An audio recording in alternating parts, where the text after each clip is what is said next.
참가자 인원은 얼마 안 되지만 한 100명이 찬양하는 같은 그런 감동과 은혜를 줍니다. 우리 지휘자님, 단주자님, 또 모든 대원들께 우리 다시 한번 감사의 박수.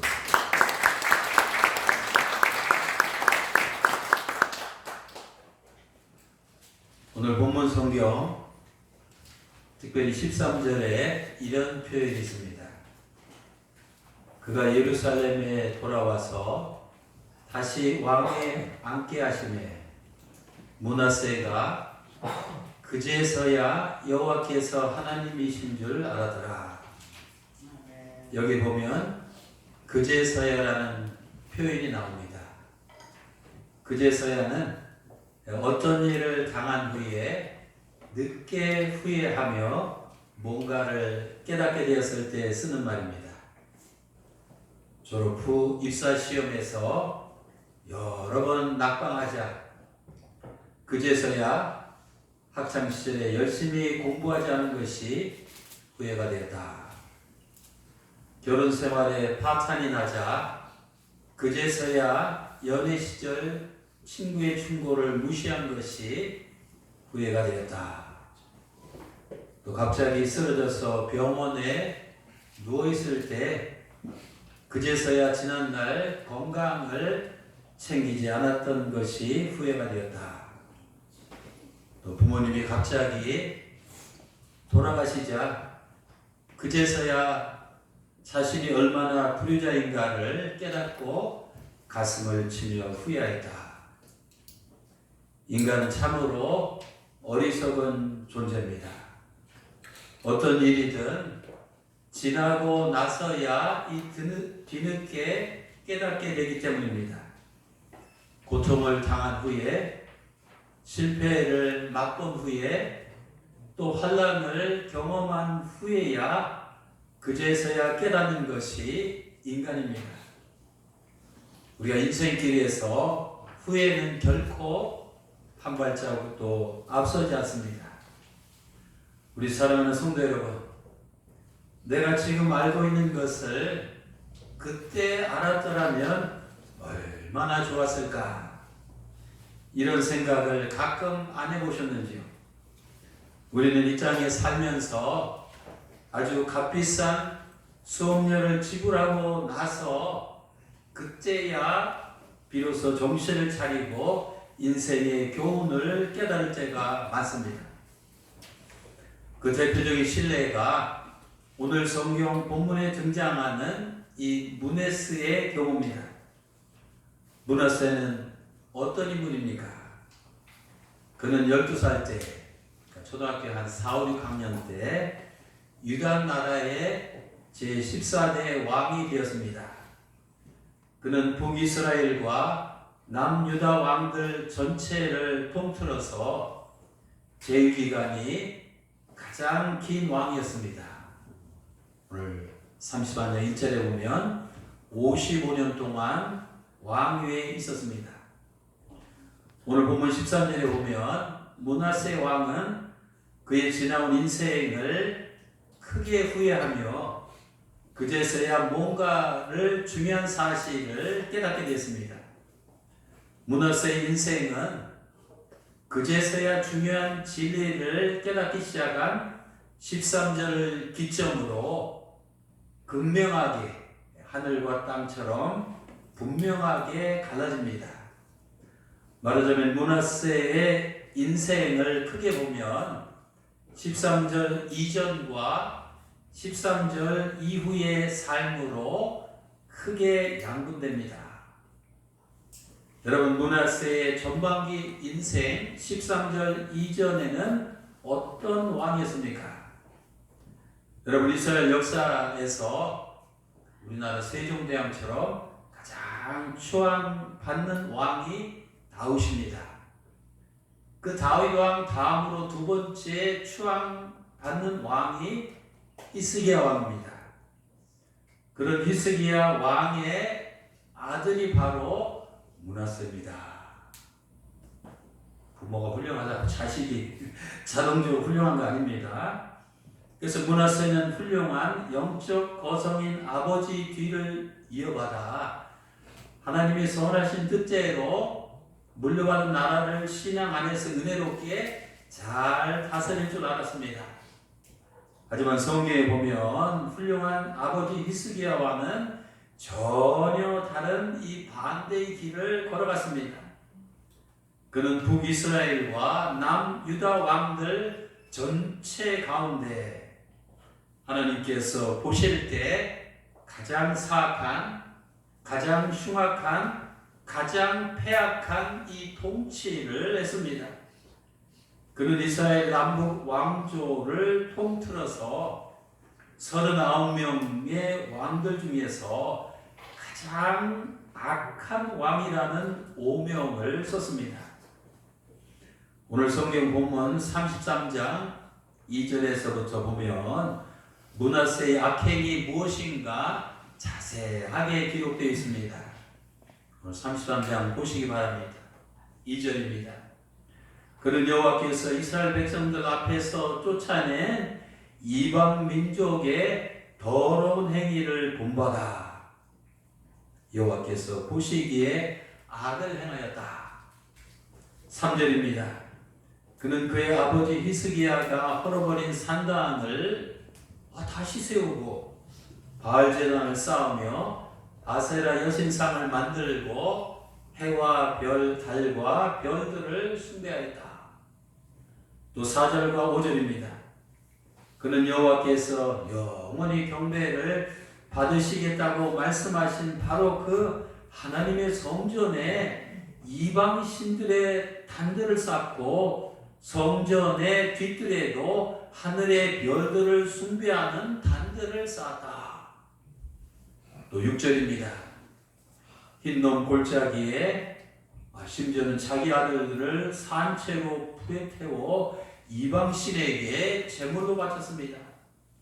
게다가 그는 또 점을 치고 마술과 요술도 행하며 영매와 점쟁이들을 찾아다니는 등 온갖 악을 행하여 여호와 하나님을 몹시 경노하게 하였다.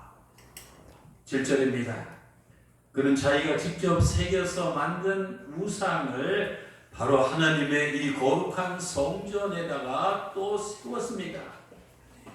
또한 열왕기하 21장 16절에 보면 그의 사악한 행위를 이렇게 기록하고 있습니다.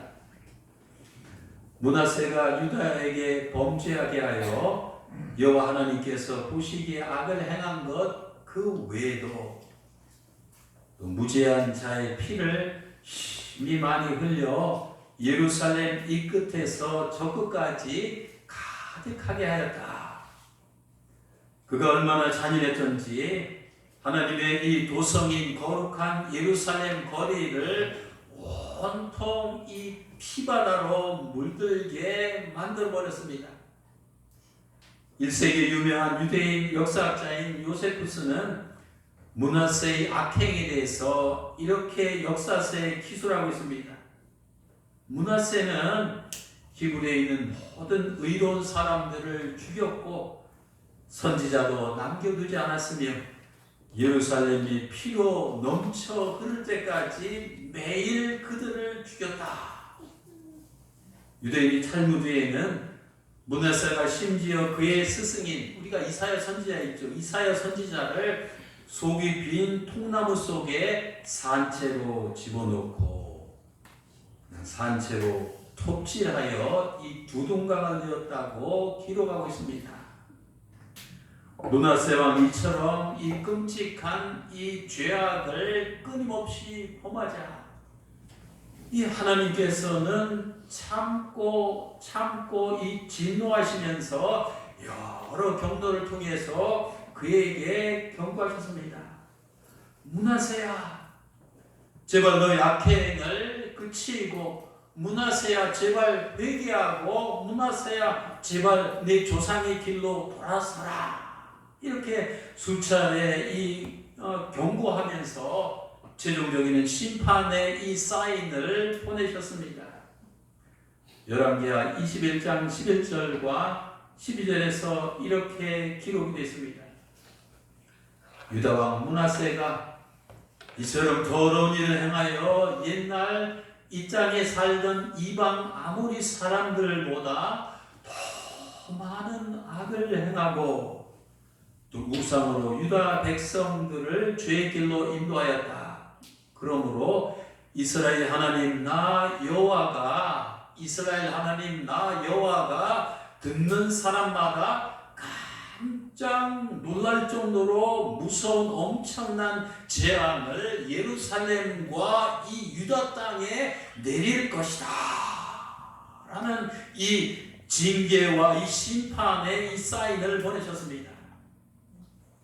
그런데 오늘 본문 10절에 보면 어떤 말이 나옵니까? 듣지 않았다 라는 말이 나옵니다. 이 완악한 므낫세는 그 하나님의 이 거듭된 이 경고에도 불구하고 하나님 말씀을 듣지 않았습니다. 그에게 주신 하나님의 이 계명과 이 법도를 아예 대놓고 이 무시했습니다. 하나님, 당신은 이 떠드시오. 당신이 뭐라고 하든지 나는 내 갈 길을 가겠어. I will go my way. 우리는 완악한 이 므낫세의 모습에서 이 완악한 인간의 모습을 보게 됩니다.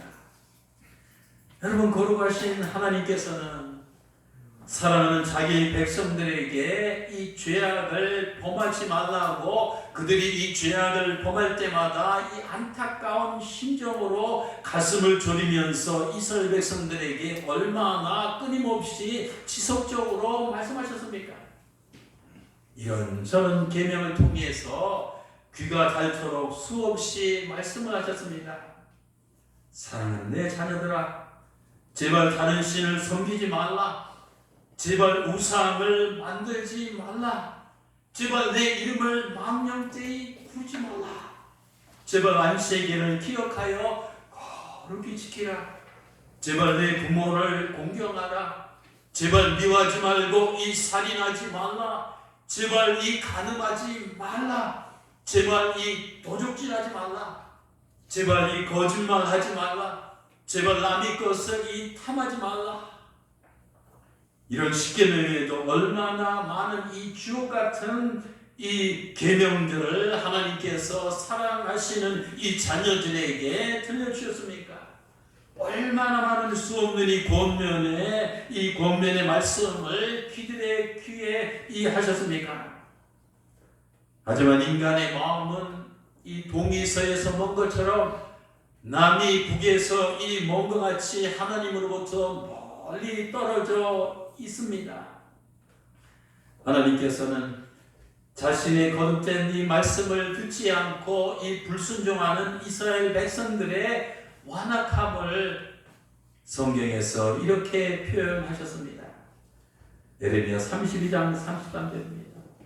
그들이 나의 백성이 내게서 이 등을 돌리고 얼굴을 내게로 향하지 아니하며 내가 그들을 가르치되 끊임없이 가르쳤음에도 불구하고 그들이 내 교훈을 듣지 아니하고 받지 아니하는도다. 하나님이 미치고 답답한 이런 그 마음을 표출하고 계십니다. 또 예레미야 35장 14절에 하나님이 이렇게 말씀하십니다. 내가 너에게 말하고 끊임없이 말하여도 너희는 내게 순종하지 아니하는도다. 자, 저를 보세요. 끊임없이 말씀하시는 하나님, 끊임없이 듣지 않는 인간. 이것이 바로 이 성경이 전체의 이 내용입니다.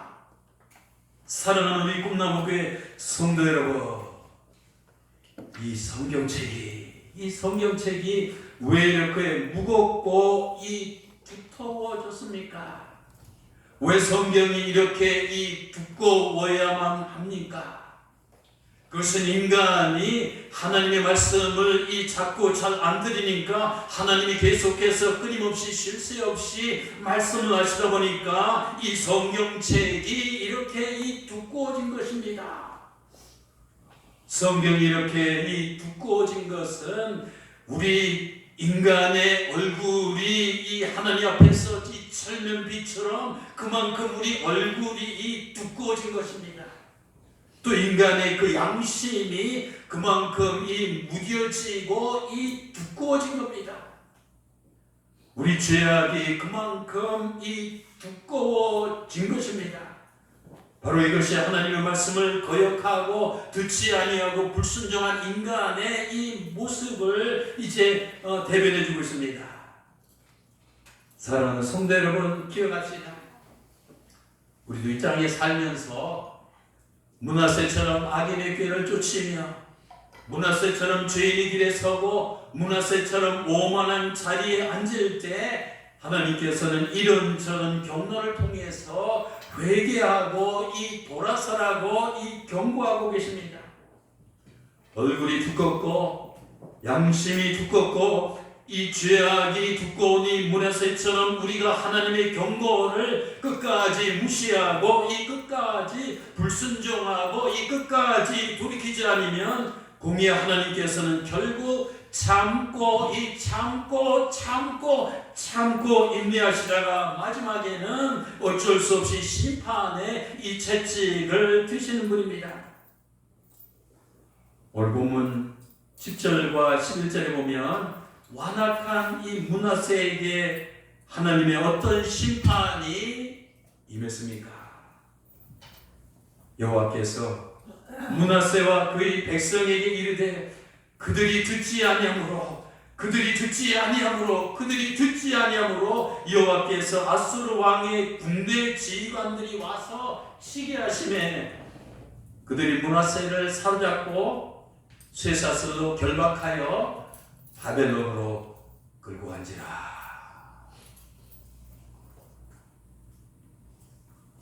자, 앞에 저 그림이 므낫세입니다. 유다 나라는 하나님께서 준엄하게 경고하신 대로 아수르의 군대의 침략으로 완전히 이 멸망을 했습니다. 그 나라 왕이었던 므낫세는 이 사로잡혀서 저 그림에서 보는 같이 코가 이 고리에 꿰어서 손발이 쇠사슬에 묶인 채로 멀고 먼 이 바벨론 땅으로 이 개처럼 이 질질 끌려갔습니다. 므낫세는 바로 그곳 지하 감옥에서 무려 10년하고도 2년, 12년 동안 이 갇혀 있었습니다. 여러분, 한 나라의 왕이 이런 신세가 되었으니 이 얼마나 끔찍하고 이 얼마나 비참하고 이 얼마나 이 치욕스러운 이 광경입니까? 여기까지가 이 므낫세 인생의 전반부입니다. 그러면 13절 이후에 므낫세 인생의 그 후반부는 어떠했습니까? 그는 과연 이 전반부 인생과 후반부에는 어떤 모습으로 그는 변했습니까? 우리가 그의 인생의 후반부를 이해하려면 오늘 본문 12절을 살펴볼 필요가 있습니다. 다 함께 우리 본문 12절 보실까요? 그가 환난을 당하여 그의 하나님 여호와께 간구하고 그의 조상들이 하나님 앞에 크게 겸손하여 기도하더니 이 므낫세 왕에게 나라가 거덜나고 왕위가 폐위되고 코가 꿰서 개처럼 끌려가서 이제 완전 인생이 끝나는 그런 엄청난 이 감당할 수 없는 이런 큰 이 환난을 당한 후에 므낫세 한 인간에게는 이 세 가지 큰 변화의 사건이 일어났습니다. 첫째로 그가 당한 환난은 그를 겸손한 인간으로 만들어 버렸습니다. 오늘 성경에 보면 그의 조상들 앞에 크게 겸손하였다라는 뜻이 있습니다. 무슨 뜻입니까? 므낫세 왕은 예전에는 환난을 당하기 전에는 하나님 앞에 크게 교만했다는 겁니다. 사실 므낫세 왕은 환난을 당하기 전까지 그의 교만은 바벨탑처럼 하늘을 찌를 듯 했습니다. 12살짜리가 그 왕이 됐으니 전에는 자기가 태어날 때부터 잘난 줄 알았습니다. 자기 힘으로 왕이 되고 자기 능력으로 이 나라가 번성하고 자기 권세로 좌우지간 나라가 영원할 줄 알았습니다.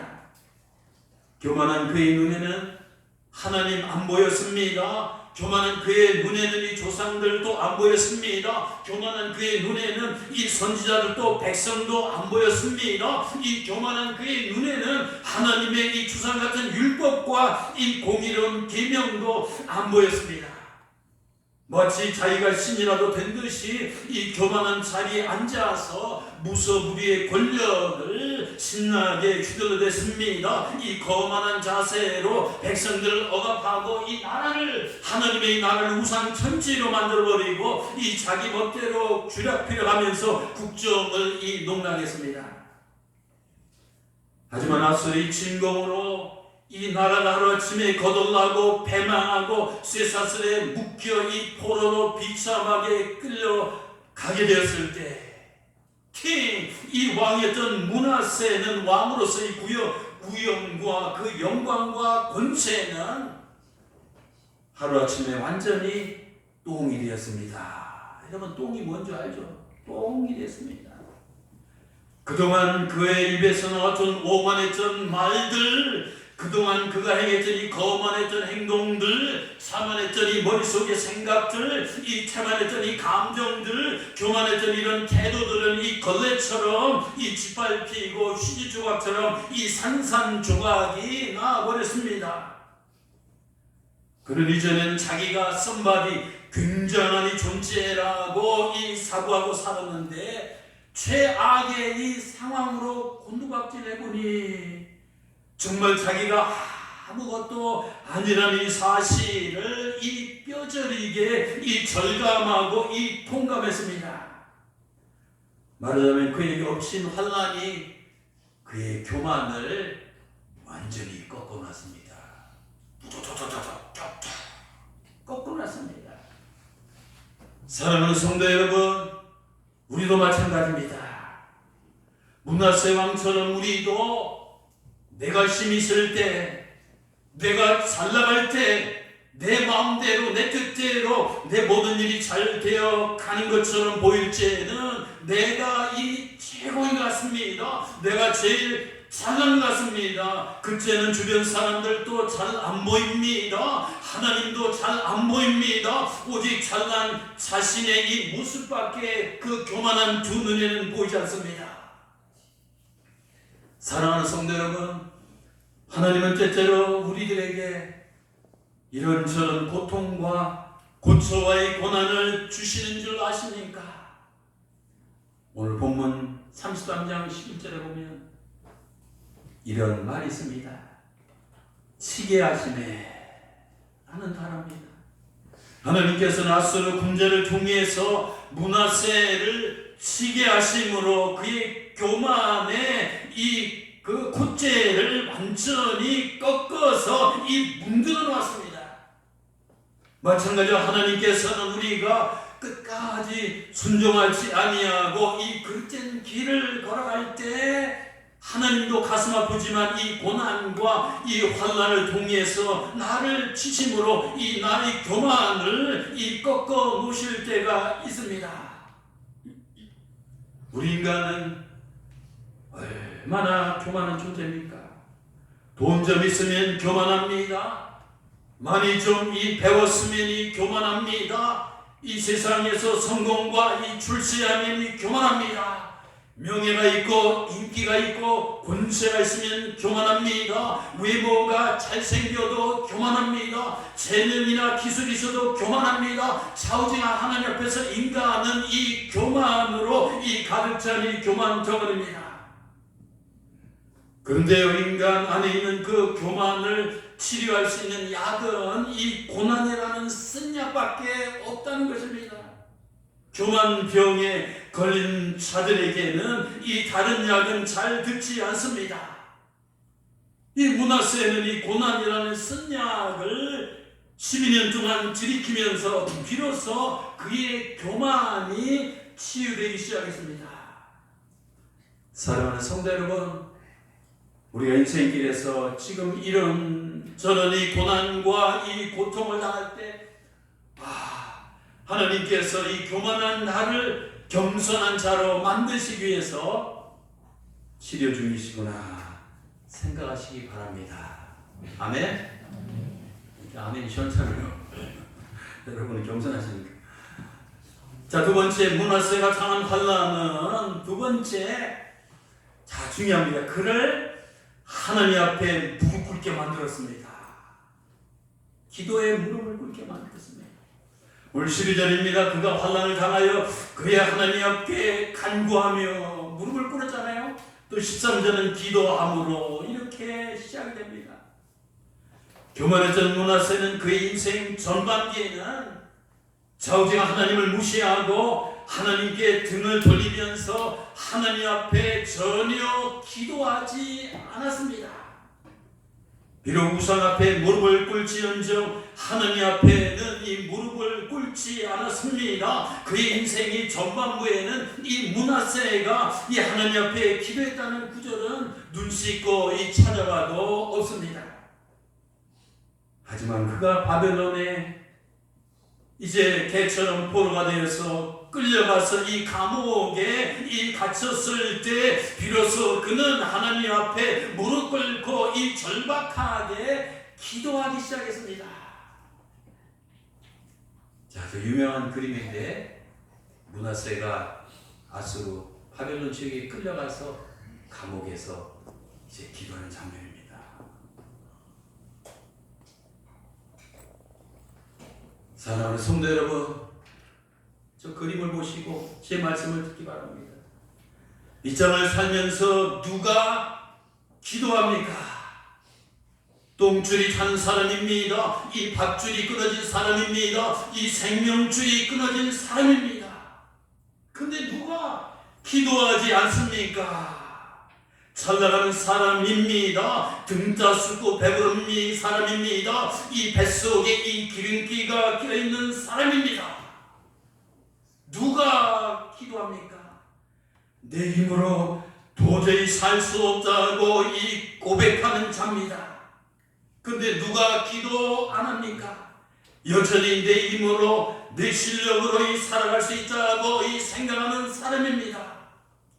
누가 기도합니까?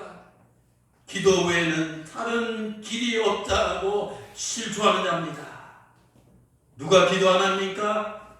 기도 말고도 이 다른 길이 얼마든지 있다고 궁리하는 자입니다.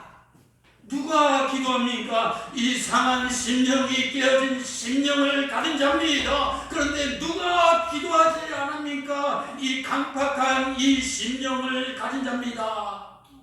누가 기도합니까? 하나님의 자비를 구하며 하늘을 바라보는 자입니다. 누가 기도를 안 합니까? 하나님의 자비를 무시하며 외면하며 세상만을 바라보는 이 자입니다. 기도 안 하든 기도를 거부하든 이 므낫세는 이 고난과 환난의 웅덩이에 빠지자 이 기도하는 이 사람으로 변모됐습니다. 오늘 18절과 19절에 보면 므낫세가 바벨론 감옥에서 하나님께 드린 기도문이 이스라엘의 왕조실력과 호세의 역사서에 실렸다고 말합니다. 그 기도문이 바로 유명한 므낫세의 기도입니다. 최영경 원사님 성경 야베스의 기도도 있죠. 아굴의 기도도 있고 마리아의 기도도 있고 한나의 기도도 있지만 또 이 므낫세의 기도가 유명합니다. 유대인의 성경 외경에도 실려 있는데 제가 그 일부를 낭독하겠습니다. 므낫세의 기도. 주님, 당신은 지극히 선함으로 당신에게 범죄한 자들에게 회개와 용서를 약속하셨나이다. 당신의 자비는 무한함으로 죄인의 구원을 위하여 회개를 얘기하였나이다. 제가 이 못됨이 죄가 저지른 죄는 바다의 모래보다 더 많사오니 오 주님, 제 죄는 그보다 몇 곱이나 더 많사오니 저 높은 하늘을 쳐다볼 자격도 없나이다. 저는 너무 많은 이 행악을 저질렀나이다. 저는 수많은 이 족쇄를 차게 되었나이다. 저의 마음은 죄 때문에 저는 추방되었나이다. 이제 저에겐 아무 위안도 없나이다. 이건 다 주님, 제가 이 주님의 이 분노를 저질렀기 때문입니다. 저는 주님 앞에 악한 짓을 행했나이다. 주께 이 가증스러운 일을 했고 이 악행을 쌓았나이다. 이제 저는 제 마음에 무릎을 꿇사옵나이다. 주여 당신의 인자함을 구하나이다. 제가 범죄하였나이다. 오 주여 제가 이 범죄하였나이다. 이제 저는 죄의 죄를 깨달았사오니 간절히 바라옵건대 주여 저를 용서하소서. 오 주님 저를 용서하소서. 저의 죄 때문에 저를 죽이지 마소서. 제게 영원히 분노하지 마시고 제게 이 재앙을 쌓지 마옵시고 저를 정죄하시어 이 땅속 깊은 데 빠지지 않게 하소서. 당신은 회개하시는 이들의 하나님이시나이다. 당신은 내게 당신의 선함을 보여주셨사오니 무가치한 나를 당신의 이 자비로 구원하셨나이다. 하늘의 모든 천군들이 주를 찬양하이다. 주께 영광이 세세 무궁토록 하시기를 비나옵나이다. 아멘. 므낫세의 기도는 어떤 기도입니까? 므낫세의 기도는 이 상한 심령으로 회개하며 이 드림이 참회의 기도입니다. 이 므낫세의 기도는 이 비천한 심령으로 이 용서와 이 자비를 구하는 이 겸손의 기도입니다. 므낫세의 기도는 하나님의 구원과 회복을 갈망하며 드린 이 믿음과 이 소망의 기도입니다. 셋째로 므낫세가 이런 기도를 드렸을 때 셋째로 그에게 놀라운 이 회복의 역사가 기적처럼 일어났습니다. 오늘 13절 보시기 바랍니다. 그가 므낫세가 기도하였으므로 하나님이 그의 기도를 받으시고 그의 간구를 들으시사 그가 예루살렘에 돌아와서 다시 왕위에 앉게 하셨다. 므낫세가 다스리는 나라가 거덜나고 절단나고 멸망하고 그가 바벨론 포로의 개처럼 끌려갈 때는 그의 인생과 그의 나라는 완전히 이제 끝난 것 같습니다. 더 이상 회복이 안 되는 것 같았습니다. 더 이상 어떤 희망이 출구가 없어 보였습니다. 하지만 그의 기도가 최악의 상황을 역전시켰습니다. 그 므낫세의 기도가 그를 구원했습니다. 그의 기도가 그를 포로에서 해방시켰습니다. 그의 기도가 그를 예루살렘으로 다시 돌아오게 만들었습니다. 그의 기도가 그의 나라를 다시 회복하게 하였습니다. 그의 기도가 그를 다시 왕위에 앉게 하였습니다. 실로 그의 기도가 이 불가능한 일을 기적처럼 가능하게 만들었습니다. 사랑하는 성도 여러분, 알고 보면 우리도 과거에 범죄한 이 므낫세처럼 감히 하나님 앞에 나올 수 없는 이 죄인들입니다. 므낫세처럼 교만하고 므낫세처럼 불순종하고 므낫세처럼 사악하고 하나님의 뜻대로 살지 않았던 이 죄인들입니다. 므낫세처럼 하나님의 진노를 사고 하나님의 심판을 받을 수밖에 없는 이 죄인들이었습니다. 하지만 우리가 므낫세와 같은, 자 저를 보세요, 겸손한 자세로 이 므낫세와 같은 통회하는 이 가슴을 찢는 그런 마음으로 하나님 앞에 엎어져서 기도하면 긍휼이 많으신 우리 하나님께서는 우리의 기도를 받으시는 분입니다. 할렐루야. 그가 기도하였으므로 하나님께서 그의 기도를 받으시며 그 그의 간구를 들으셨도다. 우리 말씀을 따라서 한번 하시기 바랍니다. 그가 기도하였으므로 하나님이 그의 기도를 받으시고 그의 간구를 들으셨도다. 김인순이 기도하였으므로 하나님이 김인순의 기도를 받으시고 이 김인순의 간구를 들으셨도다. 강희수가 이 기도하였으므로 하나님이 그의 기도를 들으시고 그의 간구를 들으셨도다. 김성래가 기도하였으므로 하나님께서 김성래의 기도를 받으시고 김성래의 간구를 들으셨도다.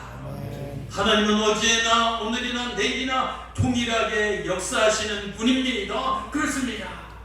성도 여러분, 인생들이여, 우리가 이 죄와 허물이 아무리 많을지라도 므낫세처럼 기도하면 하나님께서는 우리 죄악을 용서해 주십니다. 이사야서 1장 18절 말씀처럼 우리 죄가 주홍 같을지라도 눈과 같이 희게 하시고 우리 죄가 진홍같이 붉을지라도 이 양털같이 희게 해 주십니다.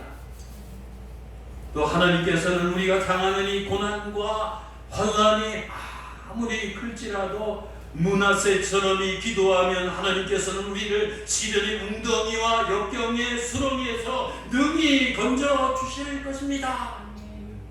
시편 103편 4절과 5절에서 말씀하신 것처럼 그 하나님은 내 생명을 파멸해서 속량하시고 인자와 궁일로 관을 씌우시며 좋은 것으로 내 소원을 만족하게 하사 내 청춘을 독수리같이 새롭게 하실 것입니다.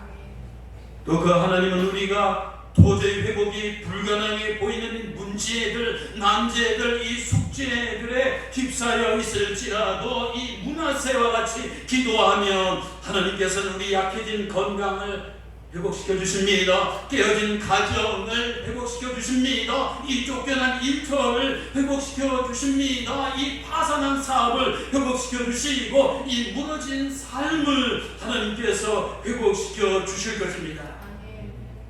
그 하나님께서는 이사야 41장 18절에 약속하신 대로 헐벗은 산에 강을 내며 골짜기 가운데 샘이 나게 하시며 광야가 이 못이 되게 하시며 이 마른 땅이 샘 근원이 되게 하실 것이며 이 불가능한 이 문제들을 기적처럼 이 해결해 되는 이런 역사를, 이 기적의 역사를 일으켜 주실 것입니다. 므낫세는 시련의 도가니와 환난의 용광로를 통과한 다음에 큰 깨달음을 얻었습니다. 13절입니다. 므낫세가 그제서야 여호와께서 하나님이신 줄 알았더라. 무슨 뜻입니까?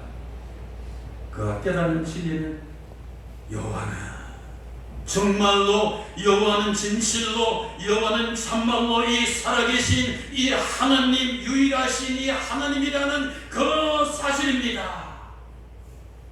인간의 생사화복이, 국가의 흥망성쇠가, 인류 역사의 기승전결이 그 전능하신 여호와 하나님의 절대적인 이 주권 아래 있음을 그제서야 므낫세는 깨달았습니다. 또 인간이 교만해서 그 하나님의 뜻을 무시하고 불순종하며 이 죄를 지으면 엄청난 이 대가를 치르게 된다는 것을 므낫세는 그제서야 깨달았습니다. 그럼에도 불구하고 누구든지 상한 심령으로 참여하며 겸손하게 회개하는 기도를 드리면 그 하나님께서는 모든 실수와 허물을 용서하시고 새롭게 회복된 삶을 허락해 주신다는 것을 므낫세는 그제서야 깨달았습니다. 만일 므낫세가 이런 하나님에 관한 진리를 12살 때 20살 넘어가기 전에 진지하게 깨닫고 그 진리대로 살았으면 얼마나 좋았을까요? 하지만 늦었지만 그는 진리를 늦게서라도 깨달았기 때문에 그 인생의 후반은 이 전반과는 180도 완전히 다른 이런 인생을 살았습니다. 오늘 본문 역대 33장 다시 한번 보시기 바랍니다. 14절에 보면 그는 정신을 차리고 하나님께서 물려주신 나라를 지키기 위해서 국방을 튼튼해내는 작업을 시행했습니다. 15절에 보면 그는 자기가 세운 우상들